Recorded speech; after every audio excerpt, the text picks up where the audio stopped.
할렐루야. 오늘은 요한복음 11장 7절부터 16절까지 말씀을 가지고 내가 깨우러 가노라 라는 제목으로 친 생명의 양식을 우리 함께 기쁨으로 나누겠습니다.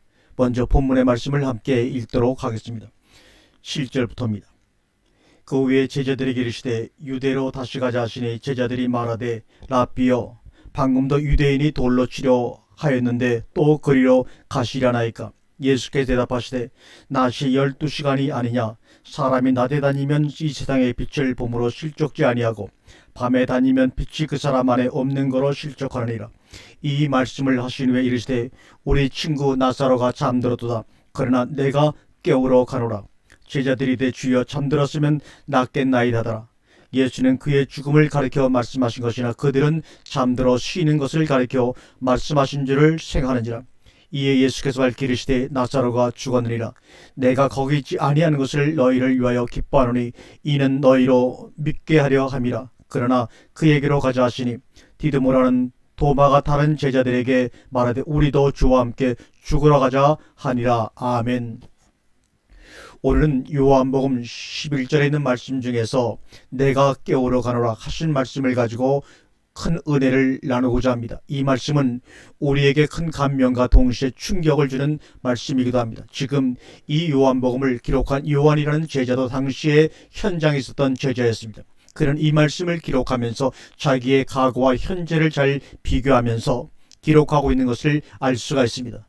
오늘 말씀을 보면 두 대상이 서로 만나서 대화를 하는 것을 볼 수가 있습니다. 하나는 죽음만을 생각하는 제자들, 또 하나는 삶을 생각하는 예수님, 이렇게 두 가지로 생각을 할 수가 있겠습니다. 다만 오늘 말씀을 보면 8절에서 예수님이 당시 다시 유대로 올라가자 하시니까 제자들이 하는 말이 유대인들이 방금도 돌려 치료했는데 다시 유대로 가시려고 합니까? 라고 말을 합니다. 그 다음에 16절의 말씀을 보면 디드모라는 제자가 다른 제자들에게 말하되 우리도 주와 함께 죽으러 가자라고 합니다. 그 다음에 13절 끝에서 보면 내가 주님을 위해서 목숨을 내어 버리겠나이다라는 베드로의 위대한 고백을 들을 수가 있습니다. 이 상에서 보면 이 제자들, 다시 말하면 깨우침을 받지 못했던 예수님의 제자들은 죽음만을 생각하는 사람들이었습니다. 죽음 때문에 살고 있고 죽음을 향해서 살고 있다고 해도 과언이 아닌 그런 제자들을 데리고 다니시면서 지금 요한복음의 11장의 사건이 전개가 되고 있는 것입니다. 특별히 예수님께서 15절 말씀을 말씀하신 이유는 내가 거기 있지 아니한 것을 너희를 위하여 기뻐한다. 지금 우리는 예수님의 상상을 초월한 삶을 여기에서 절실하게 엿볼 수가 있습니다. 지금 제자들에게나 마르다나 마리아에게는 나사로가 죽었다는 엄청난 사실이 그들에게는 큰 관심거리였고 큰 충격이었지만 예수님은 요한복음 11장에서 나사로가 죽은 그 죽음에 대해서 조금 더 관심이나 이슈가 되지 못하고 있다고 하는 사실입니다. 다른 사람들에게는 아주 절망적인 얘기고 충격적인 이야기지만 예수님에게는 전혀 그것을 개의치 아니하시고 있다는 사실을 볼 때 우리 주님의 주님다운 모습을 보면서 얼마나 큰 위로와 확신을 갖게 되는지 모릅니다. 그러나 여기에 제자들은 끊임없이 죽음에 대하여 생각을 하고 있고 죽음 때문에 많은 고통 가운데 있다는 것을 그들의 말을 통해서 엿볼 수가 있습니다. 우리가 오늘 말씀을 통해서 먼저 생각할 것은 신앙생활은 희생이 아니라는 겁니다. 내가 죽고 나를 포기하고 내 것을 희생하는 것이 신앙생활이 아니라는 얘기입니다. 우리가 그동안 흔히 신앙생활을 그러면 내 것을 갖다 바치고 나 자신을 희생하고 하나님의 나라를 위해서 내가 모든 것을 아낌없이 남김없이 드리는 신앙생활이 진정한 신앙생활인 줄을 알았습니다. 그러나 그것은 바로 죽음을 생각하는 사람들인 것입니다. 내가 이 세상에 사는 동안 그렇게 하면 하나님 나라에 가서 보상을 받는다는 생각, 그것이 오늘 본문 가운데서도 제자들의 심정 속에 절절히 흘러나오고 있습니다. 죽음을 두려워하면서도 죽음을 각오할 수밖에 없는 제자들, 돌로 치료했는데 또 유대로 올라가려 하십니까? 라고 주님을 말리면서도 에이 이제는 할 수 없구나. 주님과 함께 우리 죽으러 가자. 죽음이 두려우면서도 죽음을 물리칠 수 없고 각오하고 결단을 내릴 수밖에 없었던 제자들의 처절한 모습들, 이런 상황을 볼 때 주님께서 내가 깨우러 가노라 하시는 말씀, 다시 말하면 주님은 생명 때문에 오셨다는 말입니다. 살리기 위해 오셨다는 것입니다. 주님의 목적은 삶이 목적이었습니다. 그러나 제자들의 목적은 죽음이 목적이었습니다.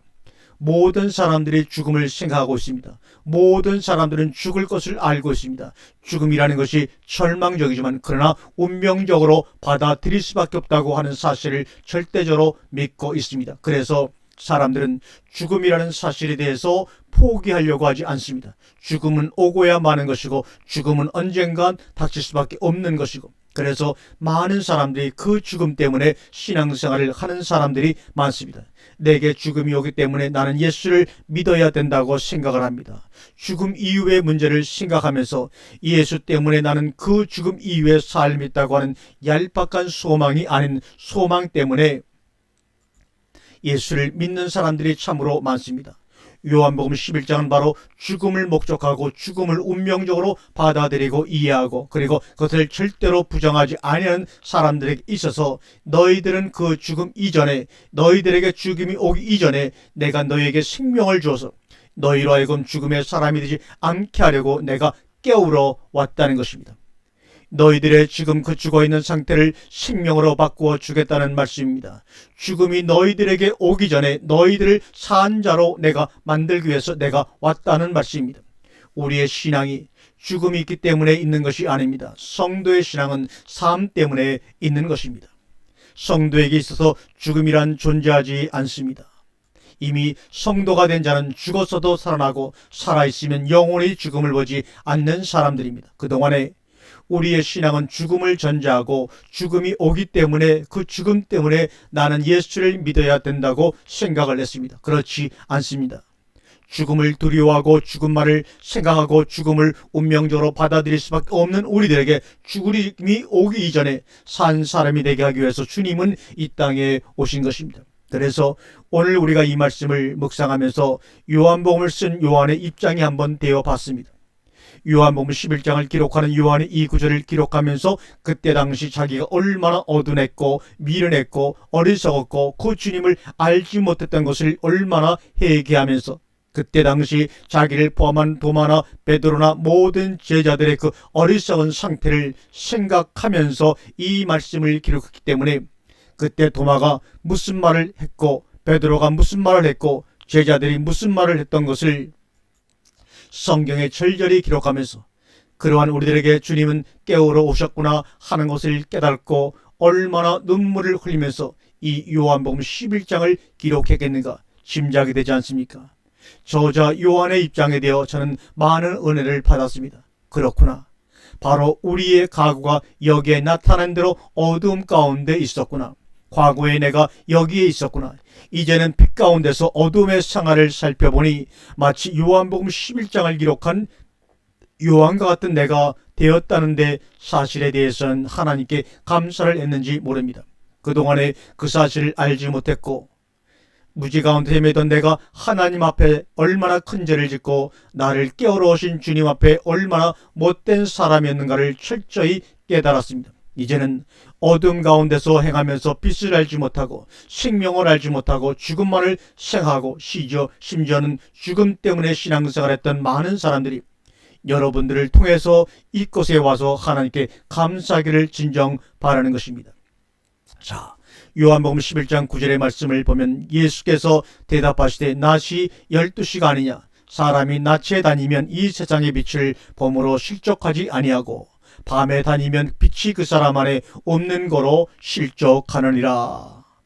우리는 이 말씀이 얼마나 깊이 있는 말씀인가를 잘 알고 있습니다. 그런데 8절의 말씀과 9절의 말씀을 보면 얼마나 현격한 세상 차이점 속에서 제자와 예수님이 살고 있는가를 잘 보여줍니다. 8절과 9절을 다시 한번 봅니다. 8절은 제자들이 말하되 랍비여 방금도 유대인들이 돌로 치려 가했는데 또 그리로 가시려나이까. 9절에 예수께서 대답하시되 낮이 12시가 아니냐 사람이 낮에 다니면 이 세상의 빛을 범으로 실족하지 아니하고. 이것은 도대체 동문서답도 이만저만의 동문서답이 아닙니다. 분명히 9절에서 예수께서 대답하시되라는 말씀을 하고 있습니다. 어째서 주님은 이렇게밖에 대답할 수 없었느냐 하는 것입니다. 우리가 하나님의 백성이 된다고 하는 것은 하나님의 마음을 이해하는 것입니다. 하나님의 마음을 이해할 때 비로소 하나님의 말씀을 이해하게 됩니다. 돌로 치료하였는데 또 그리로 가시려 하나이까? 그리고 예수께서 대답해 가라사대 분명히 8절에 대한 대답입니다. 또 유대로 가서 돌 맞아 죽으려고 하십니까? 그러면 그 질문에 대한 의식을 하시고 대답을 하시면서 9절의 말씀을 하고 계시는데 옳은 대답이냐 틀린 대답이야 하는 것입니다. 옳은 대답이냐 틀린 대답이냐 하는 것입니다. 자, 보겠습니다. 9절.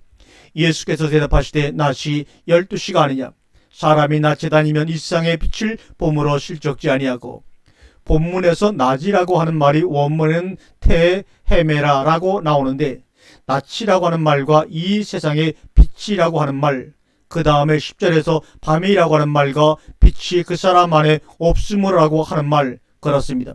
주님은 낮이고 빛이십니다. 그런데 낮에 속한 사람들은 이 빛을 봄으로 실족하지 아니하는데 밤에 다니는 사람은 누구냐? 그 사람 안에 빛이 없으므로 실족하느니라고 대답을 하여 주십니다.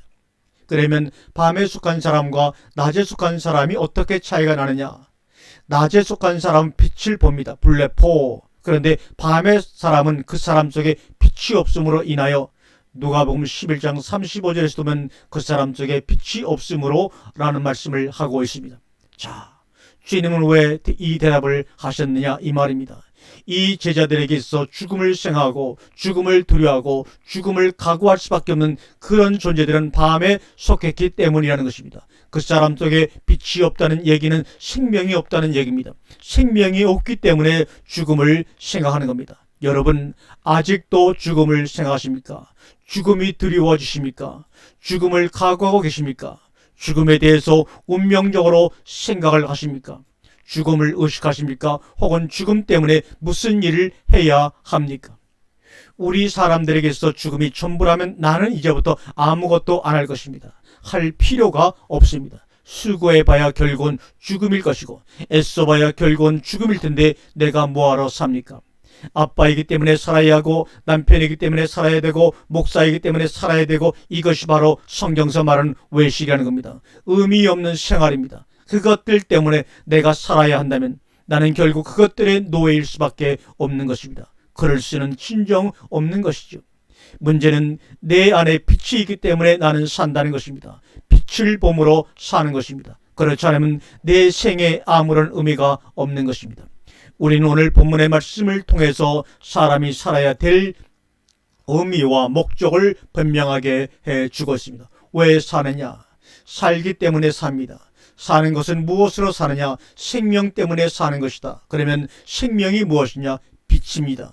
빛은 어디에 있느냐? 내 안에 있습니다. 그러므로 나는 사는 것입니다. 이것이 바로 참된 그리스도인입니다. 날마다 우리의 삶이 이 빛 때문에 살고 이 빛 때문에 기뻐하고 이 빛 때문에 보람을 느끼고 이 빛 안으로 말미암아 사는 것이 그리스도인 것입니다. 그래서 11절에 이 말씀을 하신 후에 또 가라사대 우리 친구 나사로가 잠들었도다. 그러나 내가 깨우러 가노라. 이 말씀을 하신 후에 우리가 성경을 제대로 이해하려면 저자의 심정이 되어야 합니다. 우리가 보통 성경을 읽을 때 접속사 부분은 대개 흘려버립니다. 그러므로 그리고 이 말씀을 하신 후에 굉장히 중요한 부분인데 그냥 흘러버립니다. 우리가 산상수훈을 강의할 때도 말씀을 드렸지만 마태복음 5장 1절에 예수께서 무리를 보시고 산에 올라가 앉으시니 제자들이 나아온지라. 입을 열어 가르쳐 가라사대 라고 나오는데 위에서 예수께서 무리를 보시고 이것에 대해서는 별로 사람들이 관심이 없습니다. 그리고 뒤에 나오는 복에만 관심이 있습니다. 그러나 그 복도 우리가 바라는 복이 아니라는 것을 알고 나면 별로 읽고 싶지 않은 대목입니다.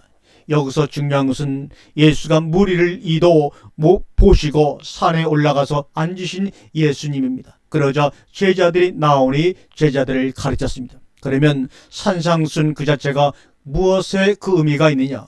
무리에게 의미가 있다는 겁니다. 허다한 무리가 쫓으니라. 어떤 무리들이요 병자도 고침을 받아야 될 사람들입니다. 산상수훈 자체가 목적이 어디에 있느냐면 무리 때문에 있는 것입니다. 그 무리에게 있어서 사명감을 갖지 못한 자들에게는 산상순이 아무런 의미가 없는 것입니다. 다시 말하면 복 있는 자는 어떤 자냐? 유리하고 방황하는 불쌍한 무리들 때문에 사는 사람이 복 있는 사람이라는 겁니다. 산상수는 그것을 우리에게 말하고 있는 것입니다. 다시 말하면 자기를 위한 삶이 아니라 다른 사람을 위한 삶이라는 말이요. 요한복음 11장 11절에 이 말씀을 하신 후에 또 가라사대 우리 친구 나사로가 잠들었다. 그러나 내가 깨우러 가노라.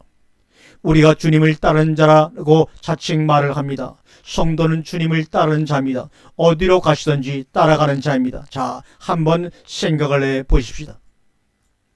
주님을 따르는 자는 주님이 가시는 곳을 갑니다. 주님이 하시는 일을 합니다. 그것이 무엇입니까? 무엇을 하러 오셨고 무엇을 하시고 계십니까? 깨우러 오셨고 깨우시는 일을 하십니다.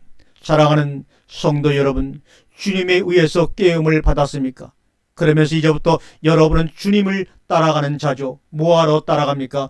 주님이 쓰신 빨간 모자만 보고 따라갑니까? 아닙니다. 우리는 주님과 함께 깨우러 가는 자들입니다. 그것 때문에 내가 이 세상에 존재를 해야 합니다. 깨우임을 받는 자들에게는 자기들 속에 빛이 들어가 있는 자입니다. 너희는 세상의 빛이라. 빛을 가진 자가 빛이 없는 자들에게 빛을 나누어 주는 자들이 주님을 진정 따르는 자들입니다. 이들이 주님의 제자들인 것입니다. 그것은 글로 전하는 사람도 있고 말로 전해서 하는 사람도 있고 방법은 여러 가지지만 목적은 하나입니다. 잠자는 자들을 깨우는 일입니다.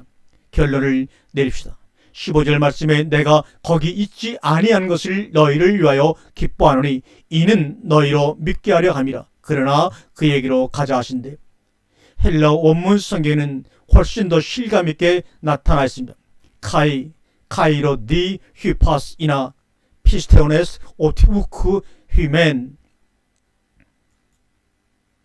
NKR 알고멘 프로스 아우톤. 내가 기뻐한다. 왜냐하면 너희 때문이다. 그 이유는 내가 거기 있지 아니했기 때문이다.